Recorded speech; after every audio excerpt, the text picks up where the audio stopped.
Have you ever experienced tech that simply won't cooperate, resulting in endless grief and systems that won't work with the devices you want to use? Unfortunately, there is still no one-size-fits-all solution to issues that arise when one chooses to mix ecosystems or brands in the context of digital technology. Fortunately, we are moving in the right direction by making it easier than ever for consumers to integrate different brands and ecosystems into their household. However, as a technologically advanced society, we are still far from standardized. At core, all of your devices that you use every day, such as your phone, tablet, laptop, or computer, consist of the same basic things. They all have some memory, storage, a processor, along with some input and output that allows you to interact with the device. Naturally, these similarities mean that all computers should play well together. However, this is far from the truth.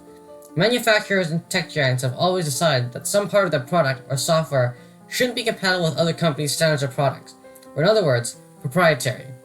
Making something proprietary to work with a single ecosystem means that the user will be forced to buy more of that company's products, boosting their revenue and customer base. In many cases, manufacturers also need to sign a contract with big tech companies to use their standards or software with their product. In fact, the practice of making something proprietary isn't any newer than the practice of making standards. In fact, you may already be familiar with a standard called USB. USB was developed by several major tech companies back in 1996 out of necessity to replace and standardize the mess of non-standard interfaces and connections that were widely used.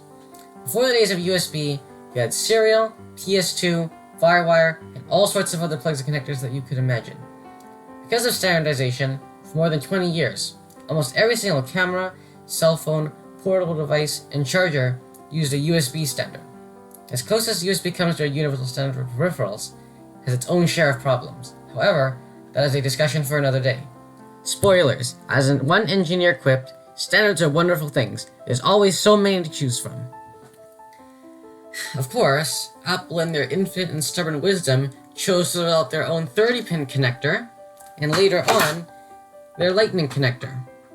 Apple makes a notable case in the market of proprietary tech because back in 2022, the European Union set out legislation that all handheld portable devices, including portable speakers, smartphones, and gaming consoles, must use USB-C.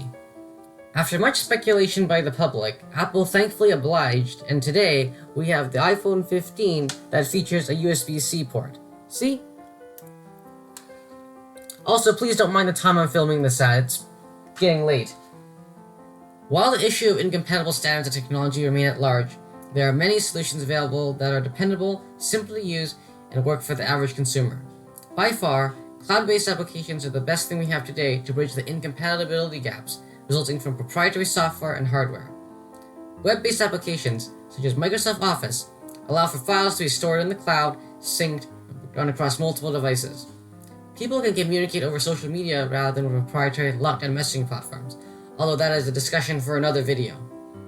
Unfortunately, web-based programs aren't a one-size-fits-all solution because they typically have less features than their desktop counterparts and rely on internet connection to access. Cloud-based solutions also aren't robust or secure enough for critical services. These drawbacks would be problematic for professionals in critical systems. However, these drawbacks shouldn't be too detrimental for basic home users or even the average power users for that matter. Thank you so much for watching. Hope you're having a good day. I'll see you on the next one.